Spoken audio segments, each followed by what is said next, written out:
브라질에서 사역하는 배필규입니다.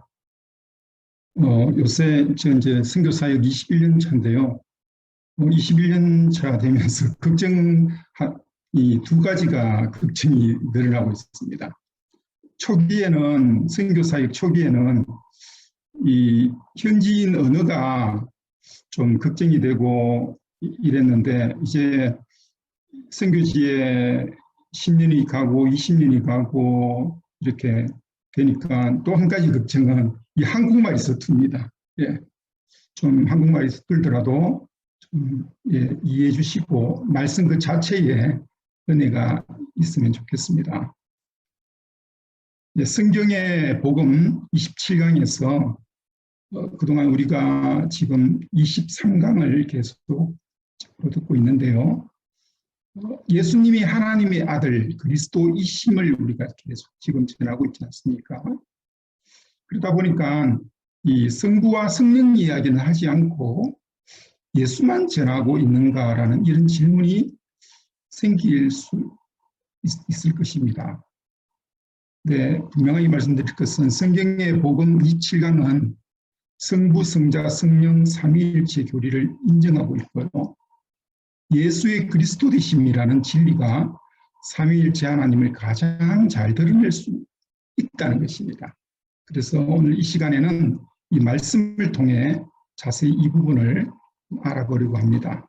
저의 선교 철학은 성경에서 가라고 하면 가고 성경에서 쓰라고 하면 쓰는 것입니다.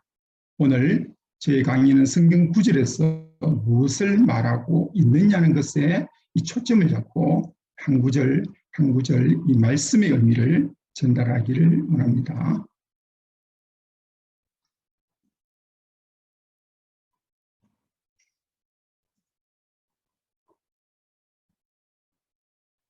오늘 강의는 이 다음과 같은 순서로 하는데요.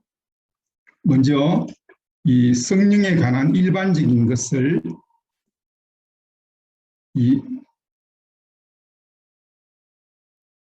지금 혹시 슬라이드가 보이십니까? 첫 페이지에 보입니다. 그죠? 또 안 돌아가네요. 다시 한번 해보시죠. 네, 목사님.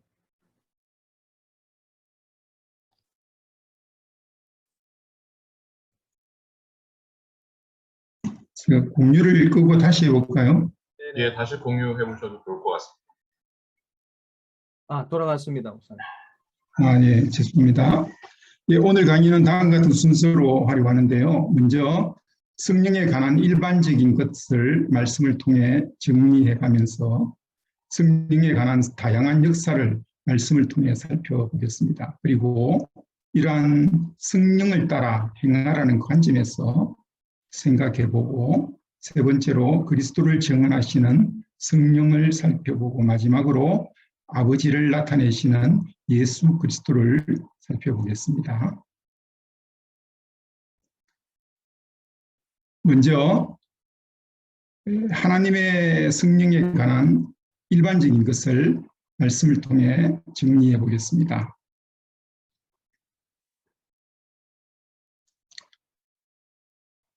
에스겔 36장 26절에서 27절은 성령에 관한 부분들을 이 구약의 에스겔 선지자를 통해서 아주 선명하게 다룬 것을 볼 수 있는데요.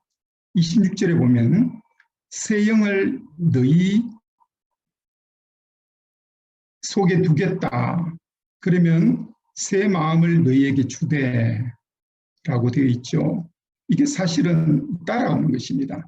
그러니까 새 영이 임하면 새 마음을 갖게 된다는 의미로 볼 수 있다는 거죠. 너희 육신의 굳은 마음을 제거하고 부드러운 마음을 줄 것이며, 이 주의 성령이 임하셨을 때 우리에게 일어난 일들에 대한 얘기인데요. 무슨 의미입니까? 성령이 어떤 역사 가운데 있다고 하면 제일 두드러진 특징 중에 하나가 무엇이냐는 거죠. 바로 그것은 굳은 마음이 점점 제거되고 부드러운 마음이 생긴다는 얘기입니다. 이 주의 성령이 임하시면 이렇게 표현하고 있죠. 이렇게 되는 것입니다. 부드러운 마음이 생기고 주님의 율례를 쫓아갈 수밖에 없는 삶이 된다는 것입니다. 이러한 은혜가 우리 모두에게 있기를 바랍니다.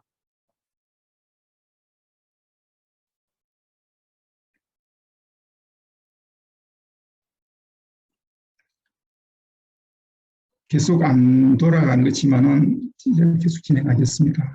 이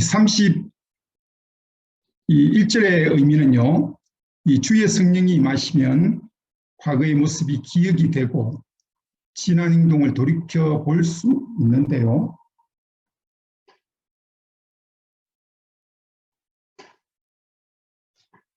내가 어떻게 그랬냐, 왜 그랬냐, 왜 어쩌다가 그랬냐는 생각이 들게 된다는 거죠.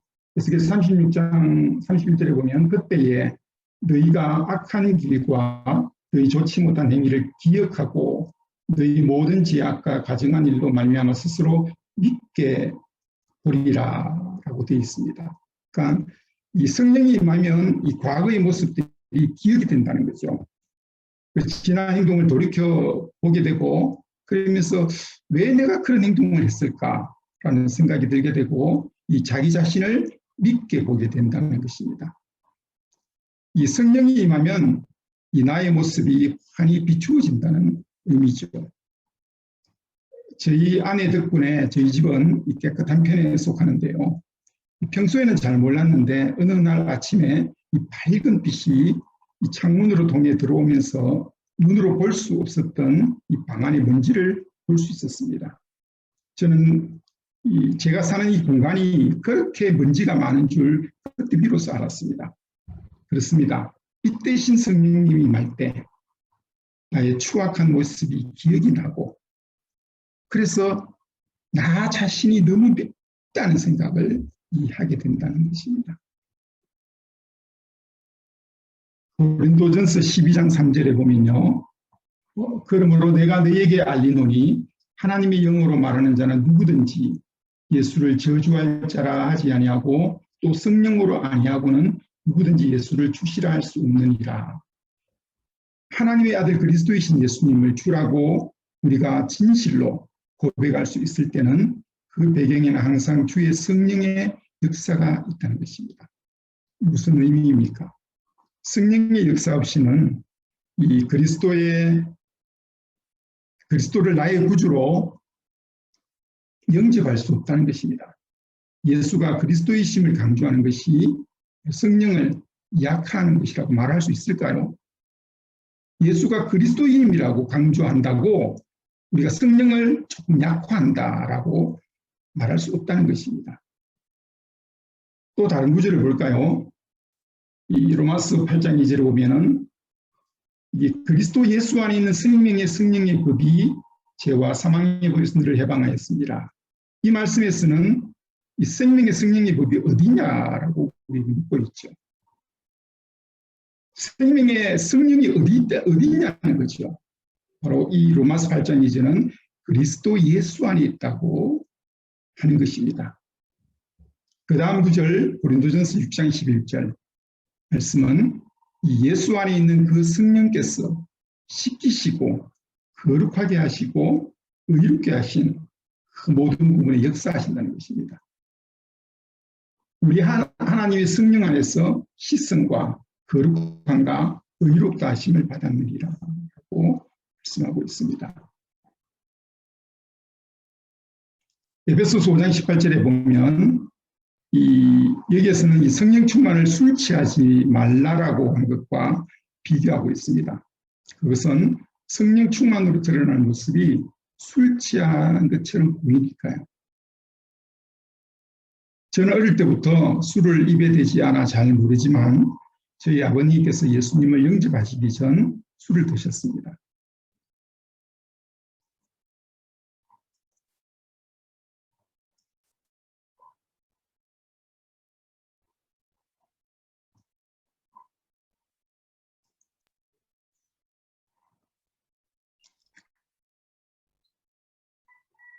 네, 목사님. 예, 저희 아버님은 평소에는 말수가 적으십니다. 그런데 술만 드시면 어린 저를 붙잡고 밤새도록 이야기를 하시는 것을 보았습니다. 무슨 말입니까? 이 술에 취하든 성령에 취하든 뭔가 정상이 아닌 것처럼 보인다는 거죠. 평소에는 얼굴이 늘 굳어 있고 늘 화가 나 있는 것처럼 보이는데 이 주의 성령이 임하면 기뻐하는 모습이 보이고 용서하고 보통 사람이 아닌 것처럼 보이니까 이러니까 성령 충만과 이 술 취하는 것을 좀 비교하는 것 아닌가 하는 생각이 듭니다. 조금 전에 우리 선교사님께서 예수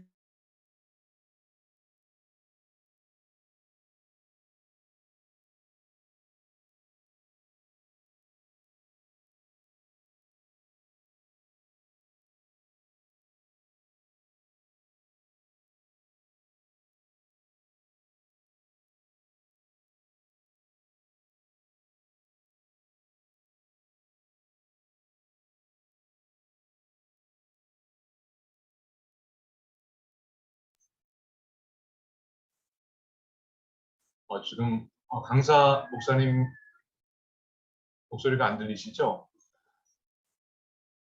잠시 잠깐 아마 인터넷이 지금 상황이 안 좋아서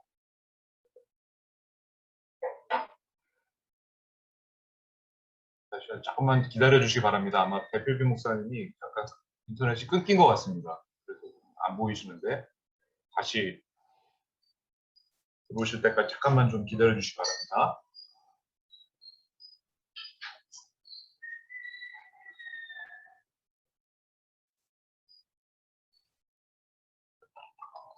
예, 배필기 선교사님 브라질 계시는데 브라질 인터넷 상황도 별로 안 좋은 것 같아요.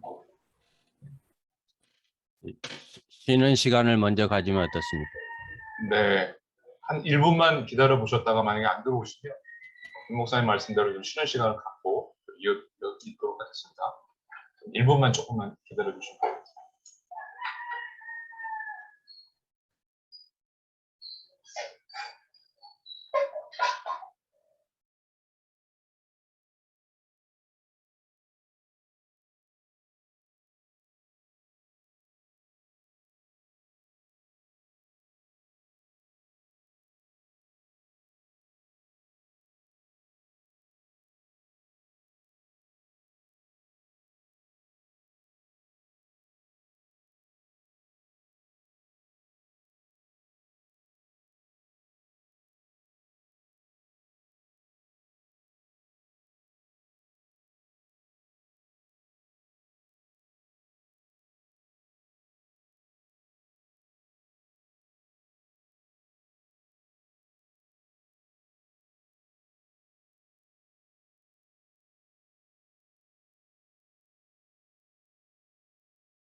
네, 상황이 좀 여의치 않으신가 봅니다. 말씀대로 그러면 5분간 저희가 잠깐 브레이크 타임을 갖고 바로 만약에 배 목사님 들어오시면 이어서 진행을 하고요. 만약에 안 들어오시면 우리 25강을 맡으신 우리 김건준 목사님이 강의를 이어주시면 감사하겠습니다. 잠깐 5분 동안 휴식 시간을 갖도록 하겠습니다.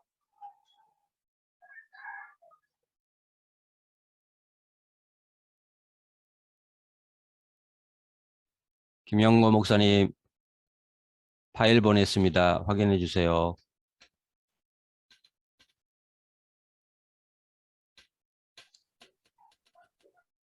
김건중 목사님, 사모님 괜찮으세요?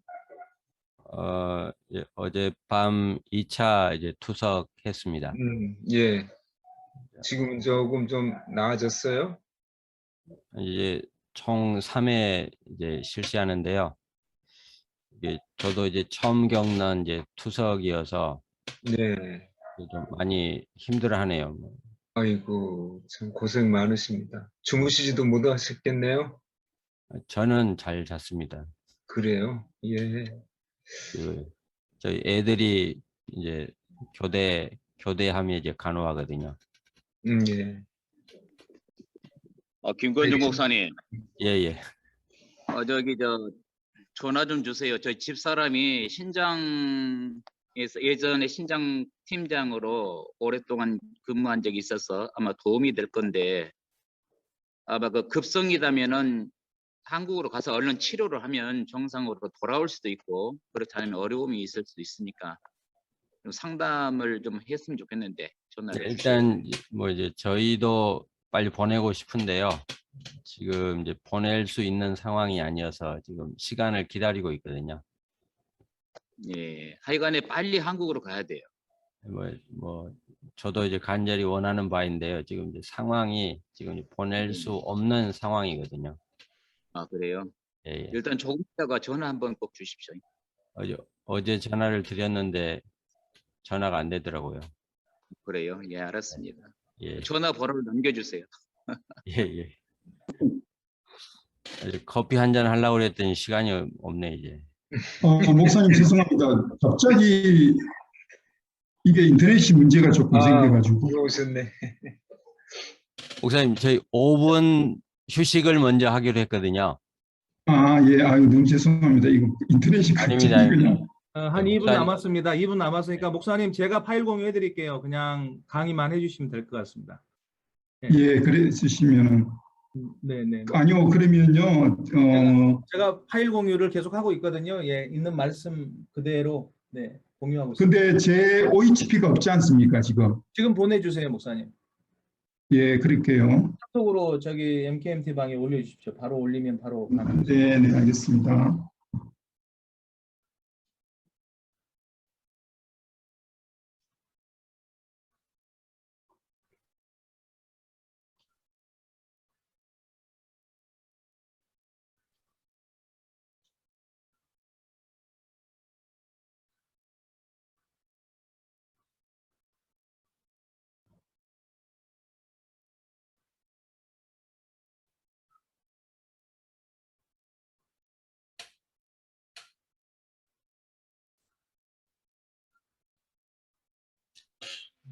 김영권 선교사님, 네, 목사님. 파일 보내드렸는데 아직 확인이 안 하셨네요.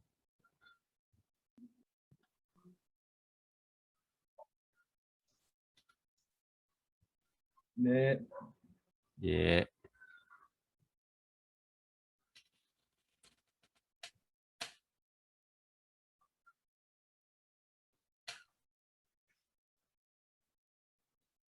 지금 카톡이 안,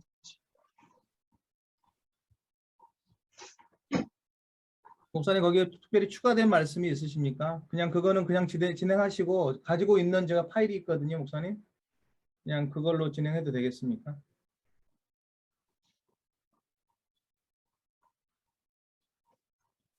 이제 금방 이 인터넷이 저희 집이 완전히 나갔다가 지금 다시 들어왔거든요. 아, 갑자기.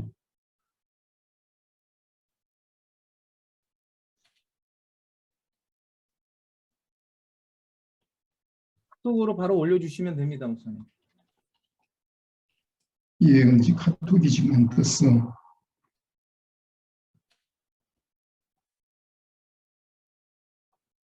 다시 나갔다. 네, 배 목사님 준비되시는 대로 바로 이제 강의 이어서 진행해 주시면 되겠습니다. 잠깐만요. 목사님 여기 채팅창에 올려주셔도 돼요. 채팅창에다가. 예.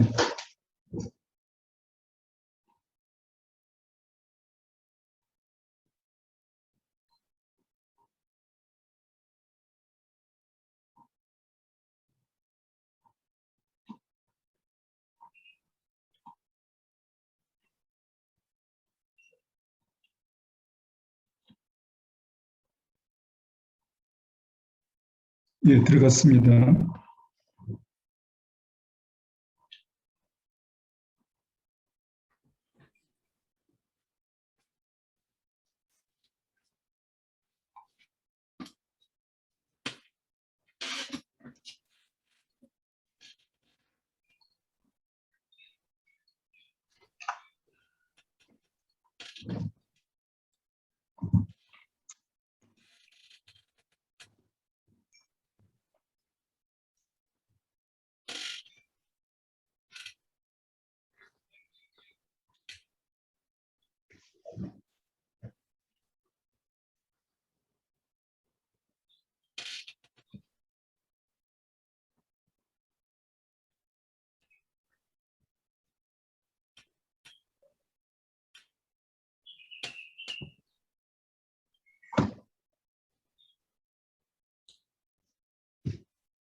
목사님 혹시 줌에 파일이 열려 있을 것 같은데 그거 닫아주시면 이상하게 지금 안 들어오네요. 네, 열리지가 않습니다. 네.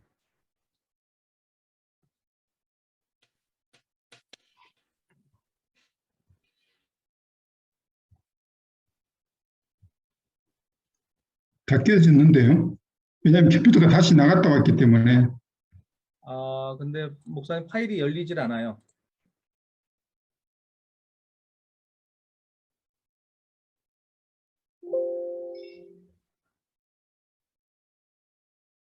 목사님 혹시 그 한번에 받아놓은 그 강의한 교재가 그 다른 추가된 말씀은 따로 그냥 말씀해 주시면 될 것 같고 그걸로 그냥 띄우면 안 될까요? 네, 그걸 하죠. 그러면 지금 네, 방법이 없으니까요. 네, 알겠습니다. 네. 네, 바로 진행해 주셔도 돼요. 고린도전서 12장 3절 띄우시면 됩니다. 네네네.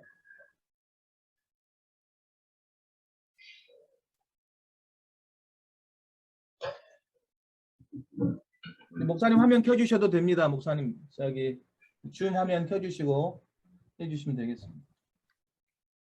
네.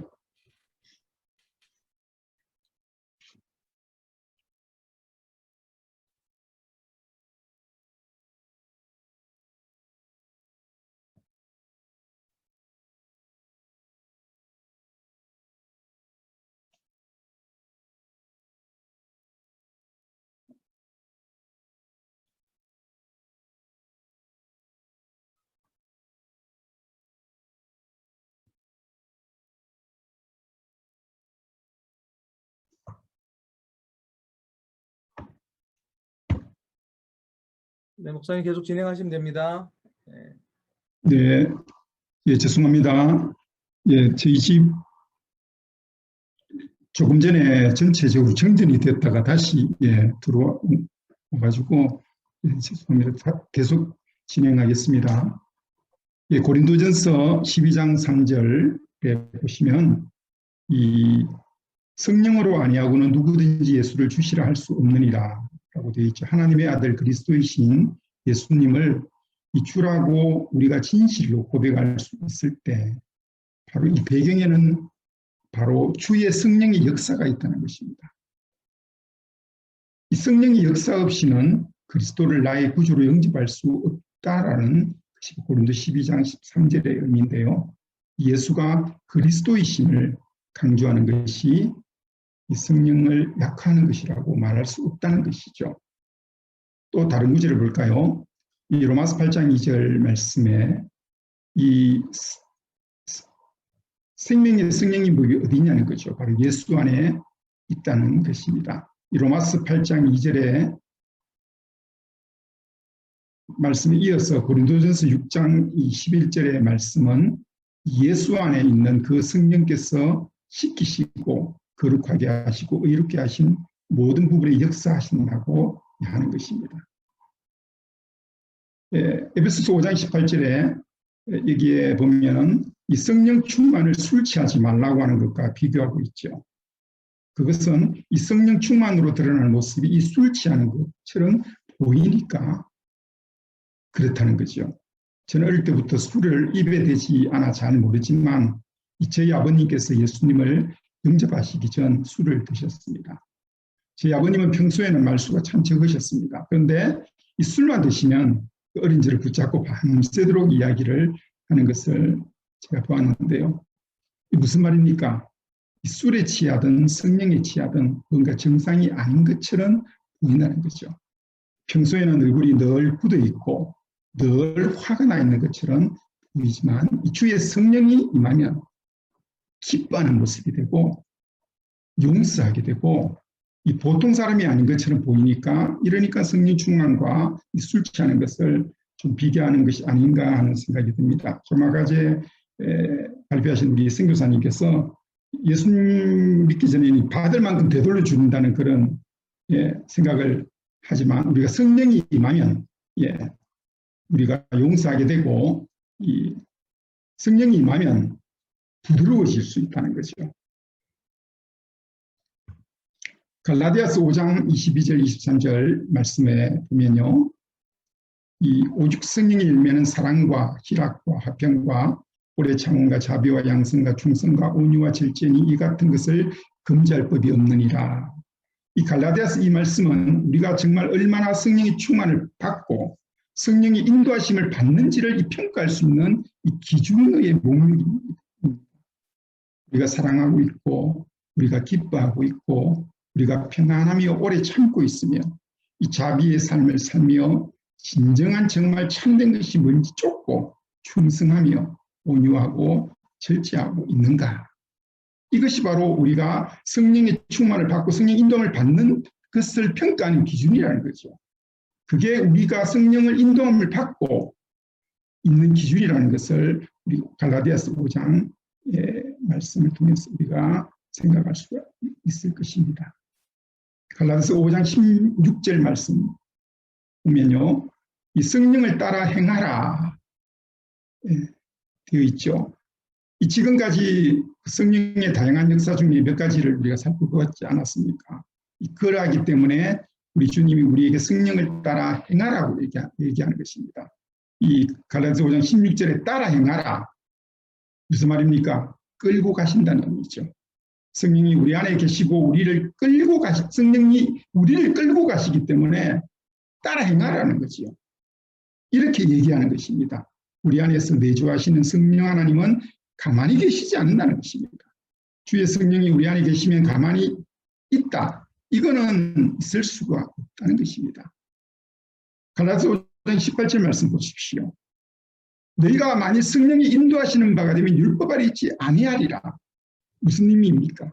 성령의 인도를 받게 된다고 하면 율법 아래 있는 삶하고는 비교가 전혀 안 된다는 거죠.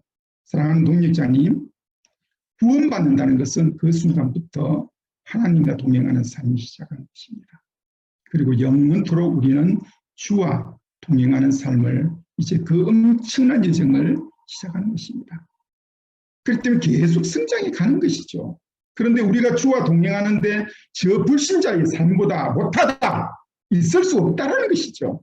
성령이 인도하시는 바가 됐는데 율법 아래 있는 사람보다 못하다. 이것은 말이 안 되기 때문에 오늘 말씀에서 성령을 따라 행하라라고 우리 주님은 우리에게 도전하십니다. 그러기에 갈라디아서 5장 25절 말씀, 만일 우리가 성령으로 살면 또한 성령으로 뭐죠? 행할지니라고 말씀하는 것입니다. 어떻게 사는 것이 성령으로 사는 것일까요?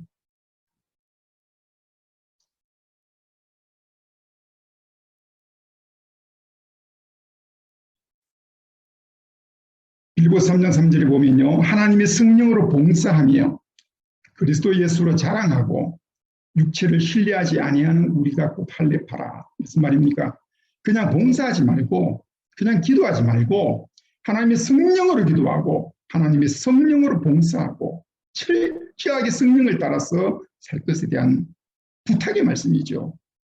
빌립보 3장 3절 이 말씀이 성령의 가장 강력한 역사의 주초점을 말씀하고 있는 것입니다. 그것은 바로 그리스도 예수로 자랑하고 하는 이 배경이 이 말씀에 깔려 있습니다. 성령은 그리스도를 증언한다는 것입니다. 성령에 대한 표현이 성경에 굉장히 많죠. 성경에 있는 그 무수한 표현 중 가장 중요한 표현이 무엇입니까? 예수님이 성령을 어떻게 말씀하시는가? 이게 바로 핵심이라는 거죠. 이 부분에 대해서 좀 더 우리가 한번 살펴볼까요? 요한복음 14장 26절 말씀. 이 첫 번째 보혜사는 주 예수님이라고 하면 이 또 다른 보혜사는 성령님이십니다. 이 보혜사 곧 아버지께서 내 이름으로 보내실 성령, 그가 너희에게 모든 것을 가르치고 내가 너희에게 말한 것을 생각나게 하리라고 말합니다. 이 보혜사이신 그 성령님은 예수님께서 말씀하시는 것, 그것을 생각나게 할 것이고 그 모든 것을 가르치신다는 의미가 바로 요한복음 14장 26절의 말씀입니다. 요한복음 15장 26절 말씀 보시면 그가 나를 증언할 것이요. 바로 이 성령님이 예수님을 증언한다는 거죠. 그가 나를 증언한다. 그가 말한 모든 것을 내가 말한 모든 것을 생각나게 할 것이고 바로 예수님이 지금 성령에 관해서 계속 이렇게 얘기하고 있다는 것입니다. 요한복음 16장 13절을 보시면요. 이 영원한 진리는 예수께서 가라사대 내가 곧 길이요 진리요 생명이니라고 하는 이 구절로 함의한다고 볼 수가 있는데요. 그래서 모든 진리 가운데 인도한다. 그러나 진리의 성령이 오시면 그가 너희를 모든 진리 가운데 인도하시리라고 되어 있습니다. 예수님이 하나님의 아들 그리스도라는 그 진리 가운데로 인도한다고 하는 부분으로 우리가 이해할 수 있습니다. 좀 더 의미를 생각해 보면 바로 성령은 진리의 성령이시기 때문에 예수님이 말씀하신 진리라는 것을 드러낸다는 것이죠. 사도행전 1장 8절 보시면요. 이 말씀은 우리가 잘 아는 구절입니다. 근데 이 말씀을 보면 오직 성령이 너희에게 임하시면 너희가 권능을 받고 예루살렘과 온 유대와 사마리아와 땅까지 이르러 내 증인이 되리라 하시는 이 말씀을 우리는 보통 보면 너희가 권능을 받고라는 이 권능을 받고라는 부분에 초점을 많이 맞춥니다. 오늘날 수많은 성도님들이 이 성령 충만을 구할 때도 이 초점은 바로 이 권능이라는 거죠. 너희가 권능을 받고 여기에 초점을 많이 맞춥니다. 근데 이 말씀을 한번 자세히 이 앞 구절과 이 묵상해 보면 이 권능은 따라온다는 것으로 볼 수 있다는 거죠. 그리고 여기에 마지막에 보면 내 증인이 되리라라는 말씀을 여기에는 이 하나님의 의지, 예수님의 의지가 그 안에 담겨 있다는 것입니다. 무슨 말입니까? 내가 너로 되게 하겠다는 것이죠. 성령이 임하면 내가 너로 되게 하겠다는 것, 증인이 되게 하겠다는 얘기입니다. 너는 될 것인데 내가 그것을 되게 하겠다는 의미라는 거죠. 예수님께서 너로 하여금 성령이 임하면 땅끝까지 이르는 내 증인이 되게 하겠다. 이렇게 얘기하는 것입니다. 이 초점이 바로 예수님의 증인이라는 것입니다. 예수님이 증인이 되게 하겠다. 그게 성령이 임하신 목적이죠. 이것을 하기 위해서 필요한 게 뭐냐면 그것이 바로 권능이기 때문에 이 권능을 어떻게 보면 도구적인 차원입니다. 목적이 뭡니까? 이 사도행전 1장 8절에서 땅끝까지 이르러 예수의 증인이 되게 하는 것이 바로 이 목적이라는 것입니다. 그럼 뭘 증언할까요? 요한복음 5장 16절, 5장 6절 말씀 보십시오. 요한일서 5장 6절 말씀요.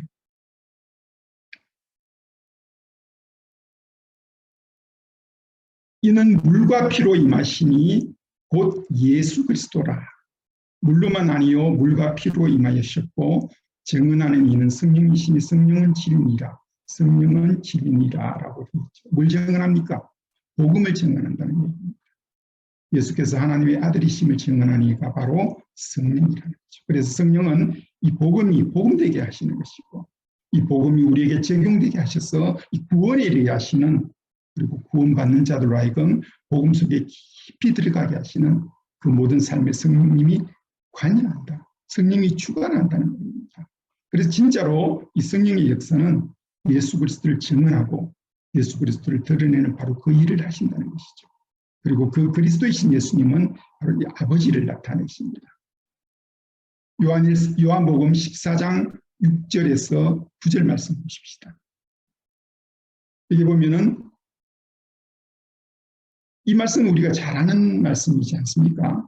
예수께서 이르시되 내가 곧 길이요 진리요 생명이니 나로 말미암지 않고는 아버지께로 올 자가 없느니라. 네가 나를 알았다면 내 아버지도 알았으리라. 이제부터 너희가 그를 알았고 또 보았느니라. 빌립이 이르되 주여 아버지를 우리에게 보여주옵소서. 그리하면 족하겠나이다. 예수께서 이르되 빌립아 내가 이렇게 오래 너희와 함께 있으되 내가 나를 알지 못하느냐. 나를 본 자는 아버지를 보았거늘 어찌하여 아버지를 보이라 하느냐. 그리스도는 하나님의 형상입니다. 그 말은 그리스도를 통해서 하나님을 알 수 있다는 것이죠. 아버지를 알 수 있다는 것입니다. 요한복음 14장 10절에서 11절 계속되는 말씀을 보면요. 내가 아버지 안에 거하고 아버지는 내 안에 계신 것을 내가 믿지 아니하느냐. 내가 너에게 이르는 말은 스스로 하는 것이 아니라 아버지께서 내 안에 계셔서 그 일을 하시는 것이라. 우리 성부 하나님께서 어떤 분인지 바로 이 그리스도의 인생을 통해서 그 예수님의 그 모습을 통해서 이 하나님을 알 수 있다는 것입니다. 11절 보세요. 내가 아버지 안에 거하고 아버지께서 내 안에 계심을 믿으라. 그렇지 못하거든 행하는 일로 그 일을 말미암아 나를 믿으라 라고 말하고 있습니다. 마태복음 11장 27절에 보면요. 내 아버지께서 모든 것을 내게 주셨으니 아버지 외에는 아들을 아는 자가 없고 아들과 또 아들의 소원대로 계시를 받는 자 외에는 아버지를 아는 자가 없느니라고 말합니다. 요한복음 1장 18절에 보면 본래 하나님을 본 사람이 없으되 아버지의 품속에 있는 독생하신 하나님이 나타내셨느니라. 아무도 하나님을 볼 수 없는데 이 독생하신 하나님이 나타나셨다고 얘기합니다. 그리고 요한복음 10장 30절에 보면은 나와 아버지는 하나이라 라고 말하고 있죠. 나와 아버지는 하나이라 하신데 라고 되어 있습니다. 그리스도 예수께서 우리 아버지를 드러내신다는 것입니다. 그게 지금까지 우리에게 들려주신 이 성령의 말씀입니다. 그래서 우리가 계속 예수의 하나님의 아들 그리스도이심을 증언할 때 그 증언의 배경에는 반드시 이 성령의 역사가 있는 것이고 그리고 우리가 그리스도 예수를 알고 그분을 믿고 그분을 따라가고 그분을 닮아갈 때 점점 우리는 성부 하나님 그 아버지 하나님을 깨닫게 되는 은혜가 있다는 것입니다. 모호하지 않게 아버지를 나타내신 분이 아들이시기 때문에 그 아들을 통해서 우리가 또 아버지를 볼 수 있기 때문에 그렇다는 것이죠. 그래서 우리는 우리 주는 그리스도시요 살아계신 하나님의 아들이라고 하는 이 메시지가 그냥 예수님에 관한 얘기가 아니고 바로 삼위일체 하나님에 대한 어떤 그 진리가 그 속에 담겨져 있고 녹여져 있는 것을 볼 수가 있습니다. 사랑하는 우리 동립자 성도, 종독립자님, 선교사님, 이 삼위일체 되신 하나님의 은혜가 이 동역자님이 여러분의 삶과 사역지에 임하시길 주님의 이름으로 축복합니다. 감사합니다.